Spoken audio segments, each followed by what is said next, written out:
साथियों, स्वागत है आप सभी का एक बार फिर से मेरे चैनल पर। तो जैसा कि आपको पता है कि इस चैनल के माध्यम से आपको पढ़ाई और उसके अलावा भी अगर आपके रिगार्डिंग कोई भी इम्पोर्टेंट अपडेट्स होती हैं, वो उस चैनल पे अपडेट कर दिया जाता है। तो जैसा कि आपको पता है कि आपका सीएसआईआर, आईसीएमआर जो भी इस सेशन में एग्ज़ाम होने थे, वो आपका कंप्लीट हो गया है। तो कुछ बच्चे हमारे ऐसे होंगे जिनका बहुत अच्छा एग्ज़ाम गया, कुछ लोगों ने अभी इनिशिएट किए थे जो हमारे बिगिनर्स स्टूडेंट थे या कुछ ऐसे स्टूडेंट थे जिनको निराशा हाथ लगी है।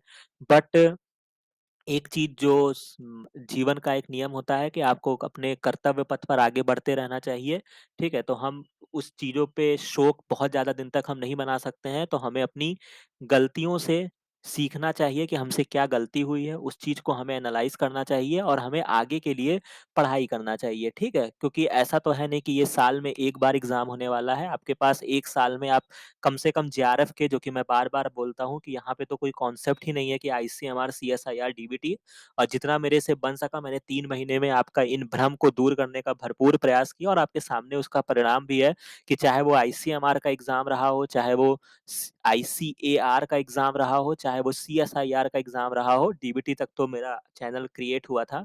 तो इन तीनों ही एग्ज़ाम में आपको सारे क्वेश्चंस देखने को मिले जो मैंने आपको एक कॉमन पाथवे से पढ़ाए थे। तो ये चीज़ें सभी पर अप्लाई हो रही हैं, तो आपका कोई भी जेआरएफ का एग्ज़ाम है, तो वो साल में 4 से 5 एग्ज़ाम तो आपके हो ही जाते हैं, अगर आप इन चीज़ों को गौर करें, ठीक है?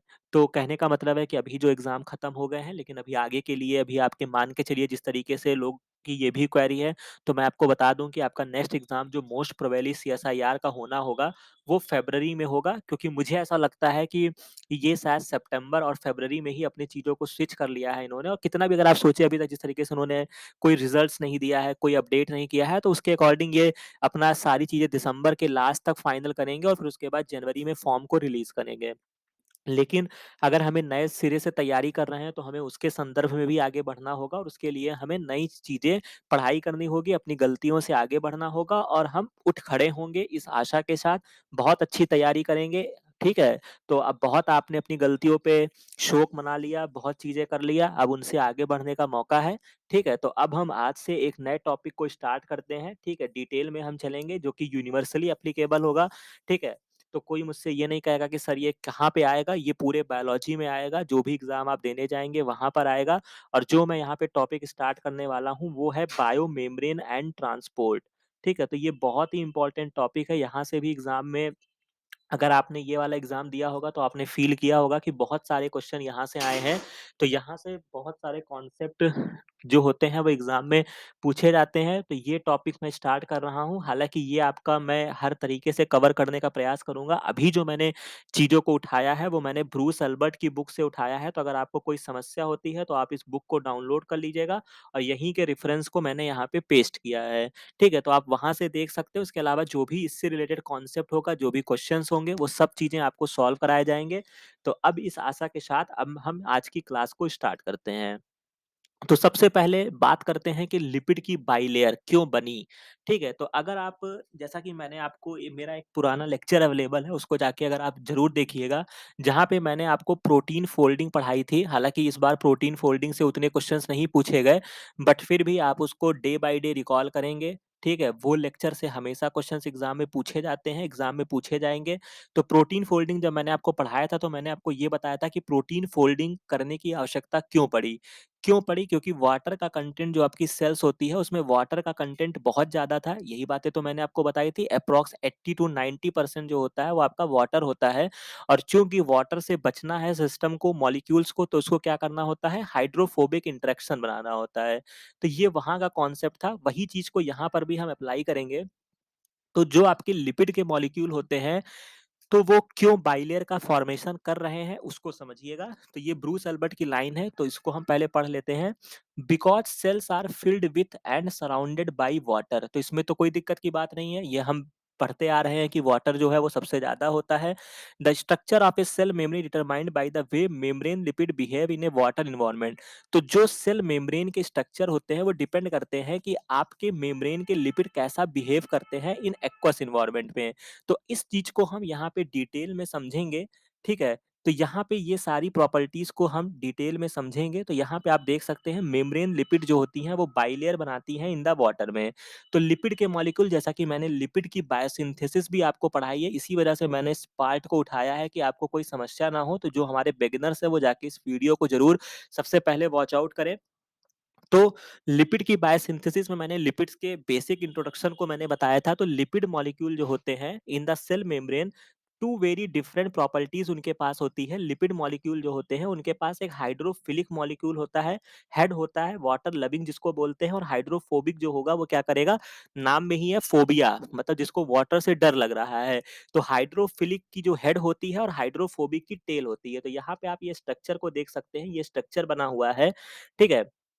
यहाँ पे मैं आपको ये दिखा देता हूँ, ये आपका हाइड्रोफिलिक हेड मॉलिक्यूल है और हाइड्रोफोबिक का टेल होता है। तो ये लिपिड के मॉलिक्यूल में जब हमने पढ़ा था, तो ट्राई एसाइल ग्लिसरॉल जब मैंने आपको पढ़ाया था, तो उसको रिकॉल करिएगा। ग्लिसरॉल आपका था, उसके बाद एसाइल की चेन्स वगैरह थी, वही बात यहाँ पे अप्लाई होती है। तो लिपिड के मॉलिक्यूल जो होते हैं उनके पास दो मॉइटी होती है, एक उनकी हाइड्रोफिलिक हेड होती है और एक उनका क्या होता है, हाइड्रोफोबिक टेल होता है।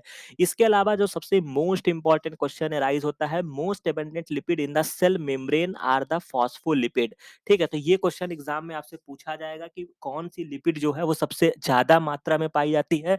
तो मैं यहाँ पे इंपॉर्टेंट में लिख देता हूँ, एग्जाम में आपसे क्वेश्चन पूछा जाएगा, इसको आप नोट डाउन कर लेंगे।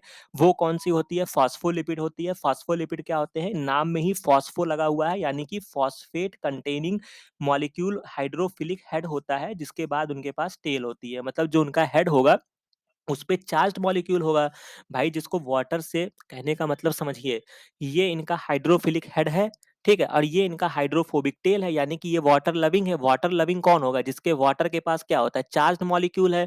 तो वाटर के पास जब ये चार्ज मॉलिक्यूल कौन रिएक्शन करेगा, जिसके पास चार्ज होगा। तो फॉस्फेट अगर होगा तो उसके पास चार्ज ही तो होगा, तो यानी कि वो वाटर से रिएक्ट करेगा। तो जब अगर किसी भी लिपिड के मॉलिक्यूल के ऊपर फॉस्फो ग्रुप लगा हुआ होगा, फॉस्फेट ग्रुप अटैच होता है, तब हम उसको क्या बोलेंगे, फॉस्फोलिपिड बोलेंगे। और ये जो होता है आपका मोस्ट एबंडेंट लिपिड होता है, जो आपके सेल मेम्ब्रेन या प्लाज्मा मेम्ब्रेन में पाया जाता है। तो आप इसको याद भी कर लीजिएगा, हमारा जो ट्रिक हमेशा चलता है कि plasma membrane, P for plasma membrane, P for phospholipid. ठीक है, तो इस बात को अब आप कभी नहीं भूलेंगे। ठीक है, तो सबसे ज्यादा जो होता है वो आपका क्या होता है, फॉस्फोलिपिड होता है। इसके अलावा कुछ और आपके होते हैं, फॉस्फेटेडिल कोलीन होता है, for example has a small molecule, यहाँ पे कोलीन का मॉलिक्यूल लगा होता है attach to a phosphate group as its hydrophilic head. ठीक है, तो इस तरीके से ये आपको देखने को मिलेगा। तो अगर आपसे पूछा जाएगा the most abundant lipid in the cell membrane कौन सा होता है, फॉस्फोलिपिड होता है, जिसके ऊपर फॉस्फेट ग्रुप लगा होता है। और उस लिपिड का अगर आपसे नाम पूछा जाएगा तो वो कौन सा हो जाएगा, फॉस्फेटेडिल कोलीन होगा। ठीक है, बाकी यहाँ पे जो लिपिड की एक प्रॉपर्टी और आती है, चूंकि जब इनके पास हाइड्रोफोबिक और हाइड्रोफिलिक दोनों प्रॉपर्टीज हैं, तो ऐसे मॉलिक्यूल को हम क्या बोलते हैं, एम्फीपैथिक बोलते हैं। समझ में आ रही है बात। तो यहाँ पर क्या हो गया, हमने कुछ बातें यहाँ पे समझ ली। क्या समझ ली, लिपिड्स जो होते हैं उनके पास हाइड्रोफिलिक हेड होगा, हाइड्रोफोबिक टेल होगा। फॉस्फोलिपिड जो होता है वो मोस्ट एबंडेंट होता है, प्लाज्मा मेम्ब्रेन में सबसे ज्यादा फॉस्फोलिपिड होगा, P for phospholipid, P for plasma membrane. इस बात को हमने समझ लिया, क्यों वहां पे प्रॉपर्टीज आई उस चीज को हमने समझ लिया, एम्पीपैथिक इनको बोलते हैं। इसके बाद इस लाइन को हम समझ लेते हैं, molecules with both hydrophilic and hydrophobic parts are termed amphipathic, a property shared by other type of membrane lipid. जो कि मेम्ब्रेन लिपिड जो होते हैं वो आपके शेयर करते हैं प्रॉपर्टी को। इसी में आपके कोलेस्ट्रॉल आते हैं, जो कि आपके एनिमल सेल मेम्ब्रेन में पाया जाता है, इस बात को याद रखिएगा। ठीक है, और ग्लाइकोलिपिड जो होते हैं, जहाँ पे शुगर जो होता है उनके हाइड्रोफिलिक हेड पर होगा। समझ रहे हैं। तो कहने का मतलब है कि फॉस्फोलिपिड में क्या हो गया, फॉस्फेट ग्रुप हो गया। अगर हम मैं इसको ग्लाइकोलिपिड बोल दूं तो क्या होगा, ग्लाइकोलिपिड में क्या हो जाएगा, शुगर। ग्लाइको का मतलब ये होता है, ग्लाइकन्स का मतलब ही क्या होता है, शुगर होता है। तो अगर उनके सरफेस पे शुगर मॉलिक्यूल हेड पर है जो कि रिएक्शन करेगा, तब हम उसको क्या बोलेंगे, ग्लाइकोलिपिड बोलेंगे। तो यहाँ तक ये आपकी प्रॉपर्टी क्लियर हो गई होगी। इसके बाद having both hydrophilic and hydrophobic parts play a crucial role in these lipid molecule to assemble into the bilayer in the aqueous environment. तो जब ये एक्वस एनवायरनमेंट में रहते हैं तो कैसे ये लिपिड की बाइलेयर बनाते हैं, तो उसके पीछे का जो स्टोरी आती है वो यहीं से आती है। तो उसको हम अभी आगे समझेंगे। ये बात आपको समझ में आ गई। अब यहाँ पर देखते हैं कि ये क्यों रिएक्शन करके लिपिड में आपका बाइलेयर बनाते हैं। तो hydrophilic molecule dissolve rapidly in the water, obvious सी बात है, जो वाटर लविंग होगा वो क्या करेगा, वाटर में अच्छे से डिसॉल्व हो जाएगा, क्योंकि they contain either charged group होगा या उनके पास कोई पोलर कंपाउंड होगा, मतलब पोलर ग्रुप होगा, जो क्या करेगा आसानी के साथ इलेक्ट्रोस्टैटिक अट्रैक्शन करेगा या हाइड्रोजन बॉन्डिंग बना लेगा वाटर के मॉलिक्यूल से। ठीक है, तो ऑब्वियस सी बात है कि जो वाटर लविंग होंगे उनको कोई प्रॉब्लम नहीं है वाटर के साथ रिएक्शन करने में, सिंपल सी बात है। लेकिन जो आपके हाइड्रोफोबिक मॉलिक्यूल हैं उनके नाम में ही लिखा हुआ है कि भैया इनको फोबिया है। फोबिया का मतलब यही होता है डर लगना। अब इनको वाटर से डर है और आप चाह रहे हो कि ये वाटर के साथ रह जाए, तो ये एक टफ टास्क है। ठीक है, तो इस बात को समझिएगा। तो ये क्या होते हैं, hydrophobic molecule by contrast are insoluble in the water. Water में ये इजीली सॉल्युबल नहीं होते हैं, बिकॉज ऑल या almost all of their atom are uncharged होते हैं, क्योंकि इनके पास कोई चार्ज ही नहीं है और ये पोलर भी नहीं है। पोलर का मतलब या तो पॉजिटिव चार्ज हो या तो नेगेटिव चार्ज हो। जब इनके पास कोई चार्ज ही नहीं है तो ये वाटर से कैसे रिएक्ट कर लेंगे, समझ रहे हैं? तो ये यहाँ पे नहीं हो पाता है। They therefore can not form favourable interaction with water molecule. लेकिन ये करते क्या है, instead they force adjacent water molecule to reorganise into a cage like structure around them. तो ये क्या करते हैं, जब ये पोलर मॉलिक्यूल के साथ इनको मिक्स किया जाता है तो ये अपने चारों ओर एक केज लाइक स्ट्रक्चर बना लेते हैं, मतलब वाटर का एक पिंजड़ा जैसा बना लेते हैं, जिसको हम आगे भी देखेंगे। Because this cage like structure is a more highly ordered than the rest of the water, its formation require free energy. तो ऑब्वियस सी बात है कि जब आप कोई अनफेवरेबल चीज कर रहे हो, मतलब ये आसानी के साथ तो रिएक्शन कर नहीं रहे थे, अब आप इनके साथ रिएक्शन करा रहे हो तो इनको क्या चाहिए, फ्री एनर्जी। क्या होता है आपका, किसी भी रिएक्शन को कराने के लिए आपको एक एनर्जी चाहिए होता है। अगर हम उसको फ्री एनर्जी के टर्म से बात करें तो इसमें आपको देनी पड़ेगी energy. This energy cost is minimize when the hydrophobic molecule cluster together, limiting their contact with the surrounding water molecule. तो ये आपस में एक दूसरे से एडहेर कर जाते हैं। दिस प्योरली हाइड्रोफोबिक मॉलिक्यूल्स, अब ये जो आपके मॉलिक्यूल्स होते हैं ये आपके फैट होते हैं, जो कि आपके एनिमल्स में पाए जाते हैं, एनिमल फैट सेल्स में पाए जाते हैं, और ऑयल्स जो होते हैं वो प्लांट की सीड में पाई जाती हैं। ठीक है, तो ये इंपॉर्टेंट इन्फॉर्मेशन थी। बाकी आप यहाँ पे नेक्स्ट फिगर में आप यहाँ पे देख सकते हैं, हालांकि ये फिगर जो यहाँ पे मैंने लगाया है ये आपका फॉस्फेटिडिल कोलीन का मॉलिक्यूल है। यहाँ पे ये फॉस्फेट ग्रुप लगा हुआ है, इसमें कोलीन मॉलिक्यूल लगा हुआ है, ग्लिसरॉल की आपकी बैकबोन होगा और 2 हाइड्रोकार्बन की टेल लगी होती हैं। तो इस बात को याद रखिएगा, ये आपका पोलर मॉलिक्यूल हो गया, ये आपका नॉन पोलर हो गया, 2 चीज़ों में डिवाइड होता है। फॉस्फोलिपिड जो होता है वो आपका मोस्ट अबंडेंट हो गया, और उसी में जब आपसे पूछा जाएगा तो कौन-सा फॉस्फेटिडिल कोलीन होता है। ठीक है, तो यहाँ पे आपको याद रखना है, ये बहुत ही इंपॉर्टेंट पॉइंट है, इसको नोट डाउन कर लीजिएगा। Phosphatidyl choline is the most common phospholipid in the cell membrane. तो ये आपका एक स्कीमेटिक रिप्रेजेंटेशन दिया गया है। अगर आप बॉन्ड्स के फॉर्म में आते हैं तो यहाँ पर क्या होता है कि ये जो आपको तिरछा हुआ दिखाई दे रहा है इस तरीके से, क्यों दिखाई दे रहा है, क्योंकि यहाँ पर डबल बॉन्ड है। तो जब एक डबल बॉन्ड है यहाँ पर, तो यहाँ पर जो इस तरीके से स्ट्रक्चर जो फॉस्फेटिडिल कोलीन का होता है, यहाँ पर एक डबल बॉन्ड होता है, राइट। तो ये यहाँ पे आपको मेंशन किया गया है। बाकी अगर हो सकेगा तो इसका फंक्शनल ग्रुप को याद कर लीजिएगा, CH2 N प्लस CH3 का 3 होता है। ठीक है, और आप इस तरीके से भी इसको रिप्रेजेंट कर सकते हैं, और ये भी आपका रिप्रेजेंटेशन का एक तरीका होता है। ठीक है, तो यहाँ पर इस चीज़ों को जब आप पढ़ेंगे तो यहाँ पे आपको मिल जाएगा, जैसा कि यहाँ पे ये लिखा हुआ है कि मॉलिक्यूल ऑफ ग्लिसरॉल होता है, each of the hydrophobic tell is a fatty acid, hydrocarbon chain जिसमें आपका COOH ग्रुप होता है, ग्लिसरॉल लगा होगा, एक kink is one of the hydrogen chain occur when there is a double bond between the 2 carbon atom. ठीक है, तो ये इंपॉर्टेंट इन्फॉर्मेशन थी, बहुत ही आसानी सी बात थी। इसके अलावा different type of membrane lipids आपके जो होते हैं और ऑल एम्फीपैथिक, तो जितने भी होते हैं वो आपके एम्फीपैथिक मॉलिक्यूल्स होते हैं। हाइड्रोफोबिक हेड होगा, और क्या होता है, हाइड्रोफोबिक हेड होगा, और उसके अलावा जो उनकी टेल होगी। ठीक है, तो यहाँ पे आपको याद रखना है, एक आपका फॉस्फेटिडिल सीरीन होता है, कोलेस्ट्रॉल भी आपका एम्फीपैथिक होता है जो सेल की मेम्ब्रेन में पाया जाता है, और ग्लाइकोलिपिड्स भी आपकी पाई जाती है, जहाँ पे गैलेक्टोसिर्बोसाइड, यहाँ पे कुछ एग्जाम्पल दिए गए हैं, तो बस आपको क्या करना है, केवल इनका नाम याद रखना है। इसमें आपको फॉस्फेटिडिल सीरीन जो है ये इंपॉर्टेंट है। ठीक है, हालांकि अभी इसको डिटेल में हम समझ लेंगे, बट ये जो होता है जब आपकी सेल्स की एपोप्टोसिस होनी होती है, ठीक है, तो वहाँ पे अब आप इसको पढ़ेंगे तो ये जो मेम्ब्रेन होती है बेसिकली, ये मान लीजिए कि आपकी जो लिपिड की बाइलेयर होती है, तो ये आपकी इनर लीफलेट में होती है, मतलब ये अंदर की तरफ होती है फॉस्फेटिडिल सीरीन। ठीक है, इनर लीफलेट में होती है, तो ये क्या होता है, ये मूव आउट करके बाहर चली जाती है फॉस्फेटिडिल सीरीन। तो ये जब बाहर आती है तो इसका मतलब होता है कि ये एपोप्टोसिस का सिग्नल है। तो कोई भी अगर आपसे ऐसा क्वेश्चन पूछा जाएगा कि हम एनालाइज़ कर रहे हैं या एपोप्टोसिस की स्टडी करनी है, तो हम कौन से मॉलिक्यूल को टारगेट कर सकते हैं, तो हम फॉस्फेटिडिल सीरीन को करते हैं। तो इसको याद रखिएगा, बाकी ये क्यों होता है, इसको हम डिटेल में समझेंगे। यहाँ पर बात आई, तो हमने इस चीज़ को यहाँ पे देख लिया।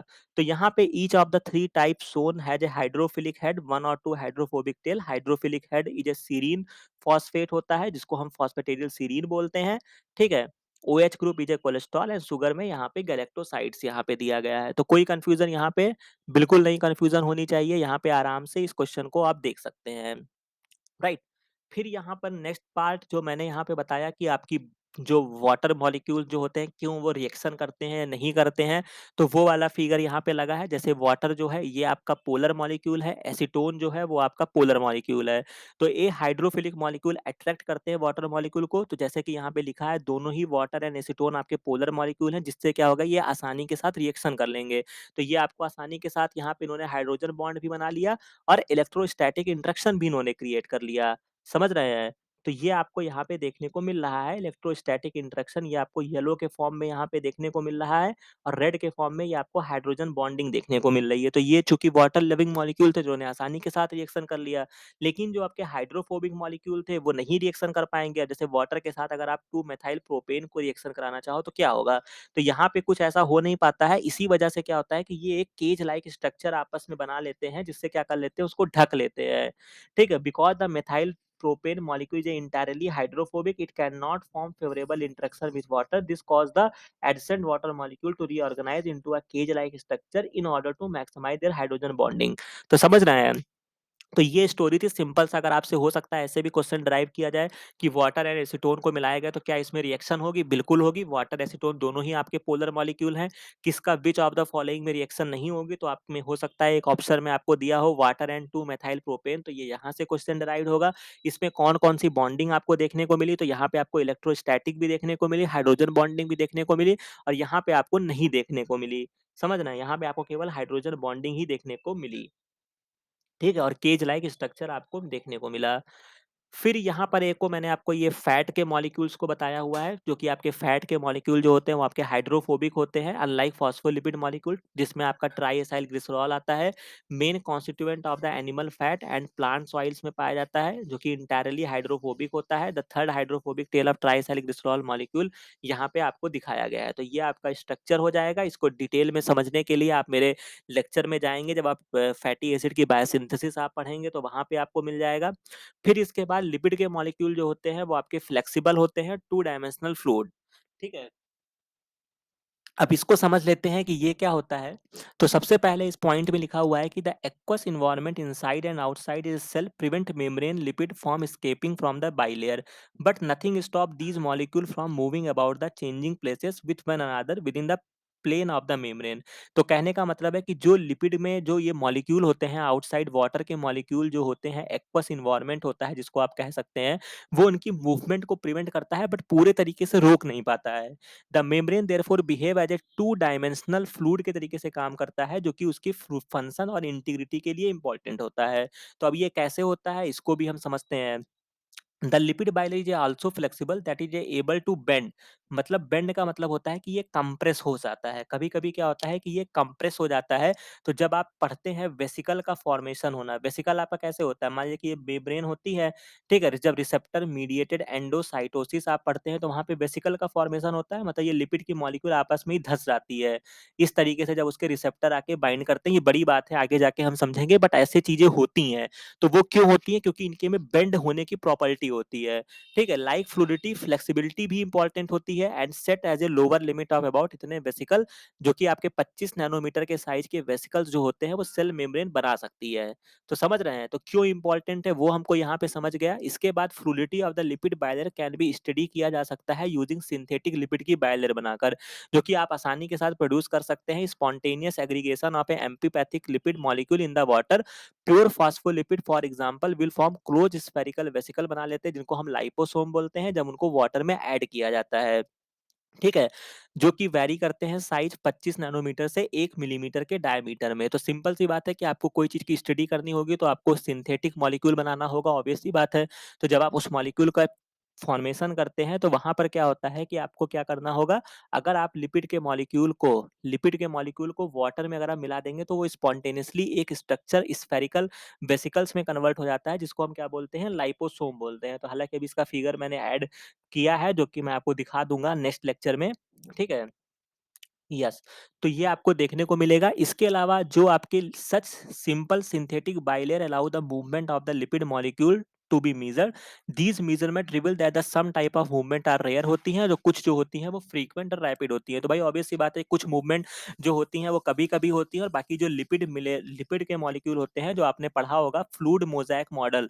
तो फ्लूइड मोज़ेक जो आपका सेल मेम्ब्रेन का मॉडल है, वो इसीलिए कहा गया है क्योंकि ये फ्लूइडिटी को रिप्रेजेंट करते हैं। और मैंने आपका मेरा एक लेक्चर अवेलेबल है जो कि फ्रैप है, fluorescence recovery after photo bleaching. वहाँ पे मैंने इसी बात को बताया था कि कैसे आप टेक्निकली इस चीज़ को बता सकते हैं कि उनमें कौन-सा मूवमेंट हो रहा है, क्योंकि लिपिड के मॉलिक्यूल जो होते हैं वो सेल के मेम्ब्रेन पर मूवमेंट को शो करते रहते हैं, ठीक है? इसके बाद सिंथेटिक लिपिड बाइलेयर जो होगा, जो आपका फॉस्फोलिपिड का मॉलिक्यूल होगा, very rarely tumble from the half of the bilayer या मोनोलेयर इसको बोलते हैं। तो यहाँ पे इसको टर्मिनोलॉजी को समझ लीजिए।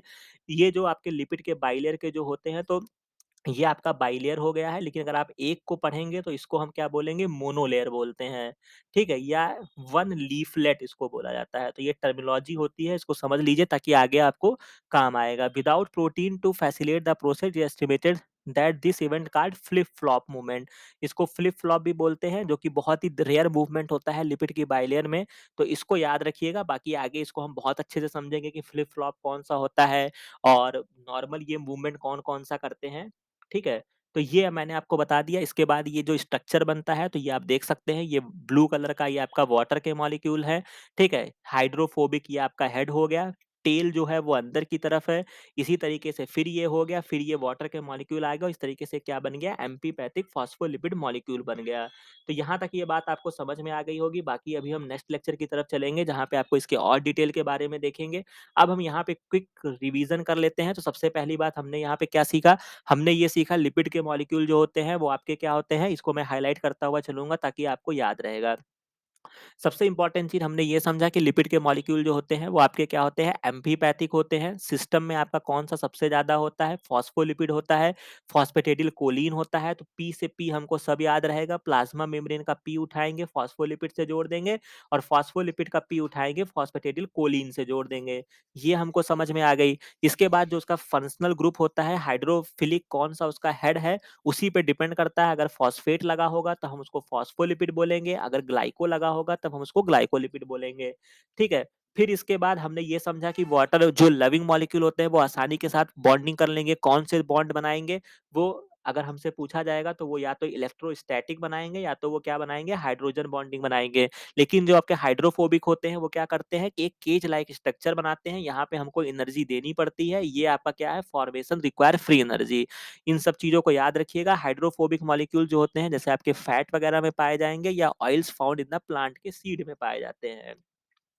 इसके बाद ये स्ट्रक्चर मैंने आपको बता दिया था। यहाँ पे जो ये बेंड होता हुआ आपको दिख रहा है, वो आपको क्यों दिख रहा है? अगर आपसे एग्ज़ाम में पूछा जाएगा, तो हम उसका आंसर कर लेंगे, क्योंकि ये जो है, ये डबल बॉन्ड को रिप्रेज़ेंट कर रहा है। ठीक है? फॉस्फेटिडिल कोलीन के बारे में हमने समझ लिया। इस तरीके से अगर दिखाया जाएगा, तो ये हमारा टेल हो जाएगा और ये हमारा हेड हो जाएगा। हेड जो होता है, हेड पार्ट जो होता है, ये आपका हाइड्रोफिलिक होता है, मतलब वाटर लविंग होगा, और ये आपका क्या होगा, वाटर फोबिक होगा।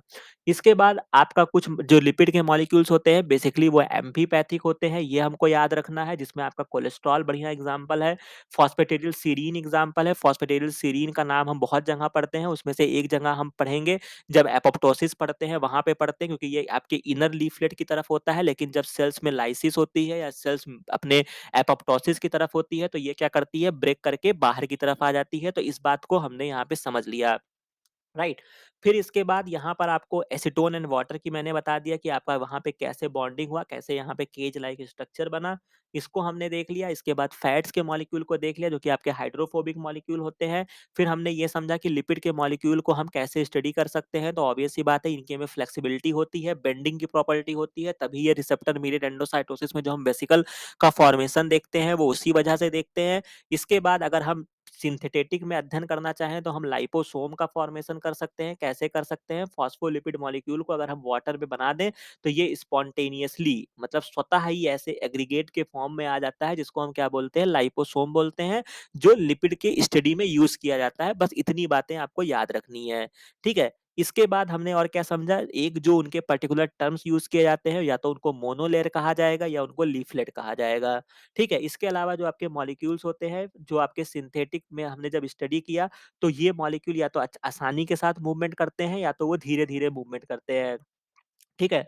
Without proteins do facilitate the process estimated that this event called flip flop. तो यहाँ पे फ्लिप फ्लॉप मूवमेंट भी देखने को मिलता है, लेकिन ये आपका बहुत ही रेयर मूवमेंट देखने को मिलता है। बाकी ये डिटेल स्टडी जो होगा, इसके आगे इसकी क्या स्टोरी है, कैसे ये मूवमेंट करते हैं, वो हम आगे समझेंगे। इसके अलावा एम्फीपैथिक फॉस्फोलिपिड मॉलिक्यूल कैसे बाइलेयर का फॉर्मेशन करते हैं, वो हमने देख लिया। ये आपका वाटर मॉलिक्यूल हो गया, लिपिड का मॉलिक्यूल अंदर हो गया, ये आपका वाटर मॉलिक्यूल हो गया। ठीक है, तो ये यहाँ तक हो गया है। बाकी इस चीज को आप डिटेल से ब्रूस एल्बर्ट की बुक से पढ़िएगा। कोई चीजें नहीं समझ में आती हैं तो कमेंट सेक्शन में बताइएगा। बाकी ये वीडियो अच्छा लगा हो, ये एफर्ट अच्छा लगा हो, तो इस चैनल को लाइक करिए, सब्सक्राइब करिए, ताकि ऐसे ही आपका वीडियोस आपको मिलते रहें और आपको चीजें तैयार होती रहें। ठीक है, बाकी मिलते हैं नेक्स्ट वीडियो में नेक्स्ट इन्फॉर्मेशन के साथ। Thank you very much.